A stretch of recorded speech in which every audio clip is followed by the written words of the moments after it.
साथियों नमस्कार, कैसे हैं आप सब लोग। एक महत्वपूर्ण जजमेंट पर मैं चर्चा करूंगा regarding the voice sampling. Judgment है ऑनरेबल कलकत्ता हाई कोर्ट का। सुभाष बनाम स्टेट ऑफ वेस्ट बंगाल जो है जजमेंट का नाम है। जजमेंट है दिनांक 3/3/2025 का। ये साइट हुआ है केस 9 पे। साथियों इस केस में महत्वपूर्ण गाइडलाइंस क्या थी कि अगर कोई प्रोसीडिंग चल रही है ओल्ड कानून के तहत तो उस कॉन्टेक्स्ट में क्या नया कानून अप्लाई करके वॉइस सैंपल ड्रॉ कर सकते हैं या नहीं। ये फंडामेंटल क्वेश्चन जो है कोर्ट ने तय कर दिया।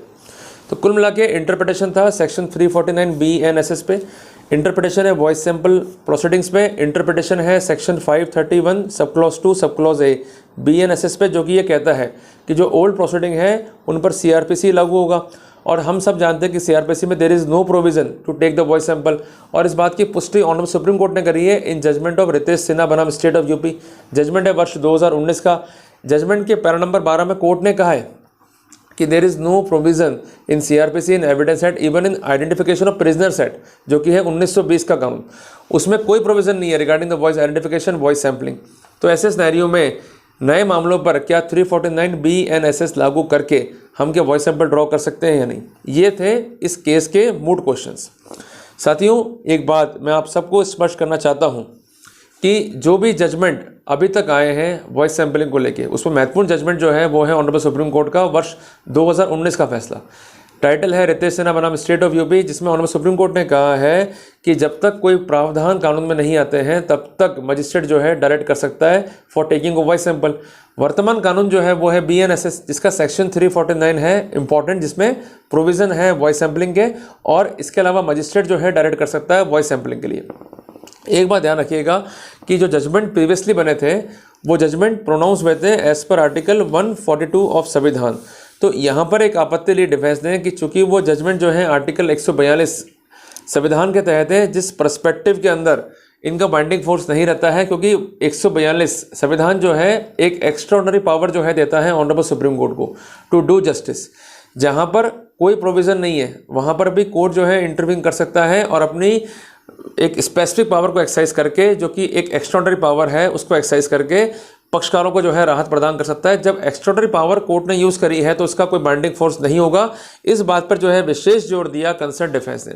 साथियों डिफेंस का स्टैंड ये था कि कुछ रेफरेंसेस जो है पेंडिंग है, जब तक रेफरेंसेस तय नहीं होंगे तो किसी भी रूप में पुराने कानून पे या पुराने कानून के अंदर इंटरवीन करते हुए जो पुराने केसेस हैं उसके तहत वॉइस सैंपल को ड्रॉ करना अपने आप में ही गैर कानूनी होगा। इन्होंने जोर दिया जजमेंट ऑफ मुकुल रॉय बनाम स्टेट ऑफ वेस्ट बंगाल, जो मैंने आपको बताया भी है अपनी एक महत्वपूर्ण वीडियो में कि वॉइस सैंपल कैसे ड्रॉ होगा और वॉइस सैंपल के लिए प्रोटोकॉल्स क्या ऑनरेबल सुप्रीम कोर्ट के, वहाँ जाकर आप इस चीज़ को देख सकते हैं।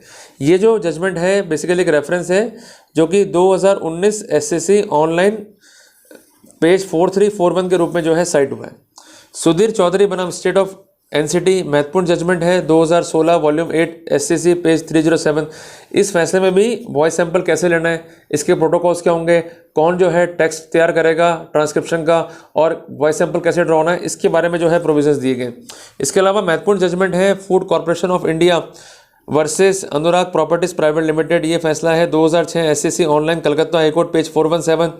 इसके अलावा फैसला है दिल्ली डेवलपमेंट अथॉरिटी बनाम स्कीपर कंस्ट्रक्शंस, जजमेंट है 1996 वॉल्यूम 2 SCC पेज 622, जिसमें यह स्पष्ट किया गया है कि जो भी गाइडलाइंस बनती है ऑनरेबल सुप्रीम कोर्ट की, खासकर गाइडलाइंस है आर्टिकल 142 संविधान के तहत, तो ऐसे सिनेरियो के अंदर उनका बाइंडिंग फोर्स नहीं रहता है। एक बात मैं आपको स्पष्ट कहना चाहता हूं कि रितेश सिन्हा बनाम स्टेट ऑफ UP का भी जो महत्वपूर्ण फैसला है उसमें भी ऑनरेबल सुप्रीम कोर्ट ने जो गाइडलाइंस दी है रिगार्डिंग द वॉइस सैंपलिंग वो दी है आर्टिकल 142 संविधान के तहत, जो मैंने आपको बताया भी है, जिसमें यह स्पष्ट किया गया है कि अगर वॉइस सैंपल लेना है तो ऐसे सिनेरियो में जब तक प्रोविजंस नहीं है कानून में तब तक मजिस्ट्रेट जो है डायरेक्शन दे सकता है।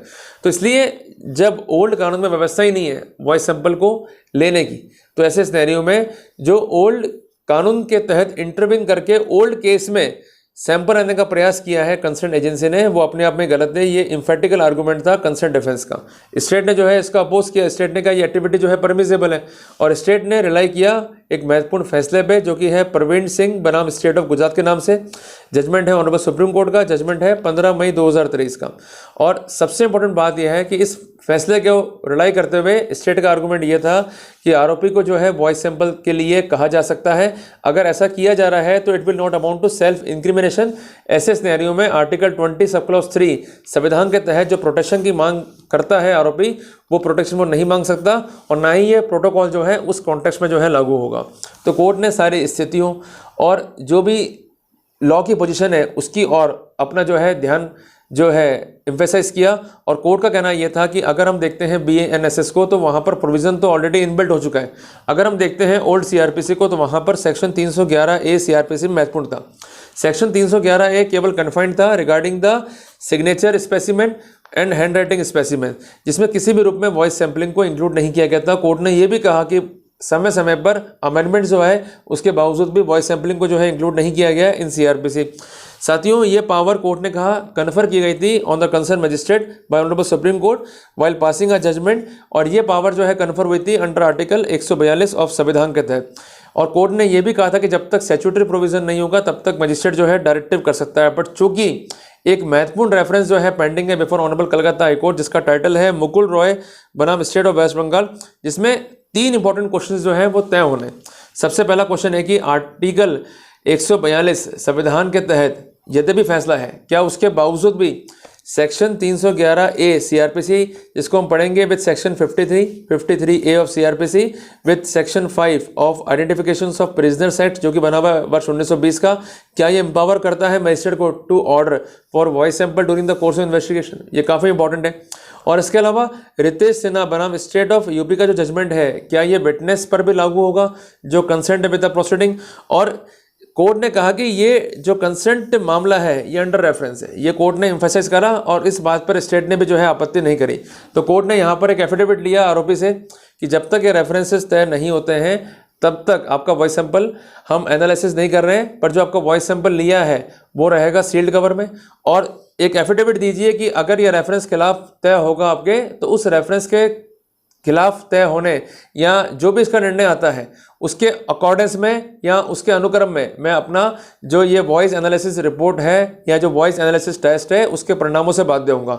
तो कोर्ट ने कहा चूंकि अभी रेफरेंस तय होना है और सारी स्थितियां जो रिकॉर्ड पर हैं वो इंडिकेट कर रही हैं कि अभी चूंकि रेफरेंस तय नहीं हुआ है, रेफरेंस तय होगा तो उसके बाद में ही जो वस्तु स्थिति है उसके बारे में डिसीजन कर पाएंगे। तो कोर्ट ने इस हद तक जजमेंट को जो है सेट असाइड कर दिया। कोर्ट ने डायरेक्शन क्या दी कि voice sample to be kept in covered and unopen sealed condition, और जो भी डिसीजन आएगा कंसेंट जजमेंट का उसके रेफरेंस के तहत ये सारे परिणाम जो हैं वो सुनिश्चित होंगे। तो ऐसा स्पेसिफिक करते हुए कोर्ट ने जो है आरोपी को बड़ी राहत दी। तो कहने की बात है कि अगर आपका कोई ओल्ड केस है और नए कानून के तहत जो है सैम्पलिंग का प्रयास किया जा रहा है तो ऐसे सिनेरियो में आप आपत्ति पेश कर सकते हैं। जजमेंट है सुभाष बनाम state of West Bengal, judgment है 3/3/2025 का ऑनरेबल कलकत्ता हाई कोर्ट का। इसके लिए करना क्या होगा कि जब भी आपको नोटिस है, इंटीमेशन है, आप जवाब फाइल कीजिए और ये स्पेसिफिक कीजिए कि ओल्ड कानून में व्यवस्था नहीं थी। और इसके अलावा section 311A CRPC, section 53A CRPC में व्यवस्था नहीं है। इसके अलावा आइडेंटिफिकेशन ऑफ प्रिजनर्स एक्ट में भी जो है व्यवस्था नहीं है। इसके अलावा एक महत्वपूर्ण रेफरेंस जो है इस बिंदु पर तय होना है। जब तक रेफरेंस तय नहीं होता है तब तक हम अपना वॉइस सैंपल के लिए बाउंड नहीं है, और अगर आप वॉइस सैंपल लेते हैं तो ऐसे सिनेरियो में आप हमारे राइट्स को जो है अफेक्ट कर रहे होंगे। ये स्थिति जो है उजागर होकर आएगी। एक बात ध्यान रखिएगा कि भाई मजिस्ट्रेट जो है इन्वेस्टिगेशन में इंटरफेयर तो नहीं कर सकता, पर अगर इन्वेस्टिगेशन का डायरेक्शन गलत है तो उसको मॉनिटर और ऑब्जर्व कर सकता है, जिस बारे में गाइडलाइंस है ऑनरेबल सुप्रीम कोर्ट की, जो कि साइट हुई है 2016 SCC पेज 277। क्लियर है बात ये। तो कुल मिला के जब लॉ है, कायदे कानून है, तो उसको फॉलो तो करना पड़ेगा ना। और अगर कोई इंपॉर्टेंट गाइडलाइंस दी आपके पक्ष में और रुकने के लिए कहा है अथॉरिटीज़ को, तो जल्दबाजी क्यों कर रही है? तो कुल मिला के आपको मालूम होना चाहिए कि आपके अधिकार क्या है। अगर इंसिडेंट जो है पुराना है और उस पर लागू है CRPC, लागू नहीं है BNSS, तो जब तक ये रेफरेंस तय नहीं होता है, खासकर इंपॉर्टेंट रेफरेंस है मुकुल रॉय बनाम स्टेट ऑफ वेस्ट बंगाल का, तब तक आप वॉइस सैंपल मत दीजिए। अगर लेने का प्रयास करता है तो जो मैंने आपको वे बताया आपत्ति का, उसके अकॉर्डिंगली जो है आप आपत्ति अपने दर्ज करा दीजिए, ताकि आपके राइट्स अफेक्ट ना हो और आपको निष्पक्ष प्रोसीडिंग्स का जो है अधिकार मिल सके। जल्दी मिलते हैं अपन एक नए टॉपिक के साथ। टिल देन, जय हिंद, जय भारत।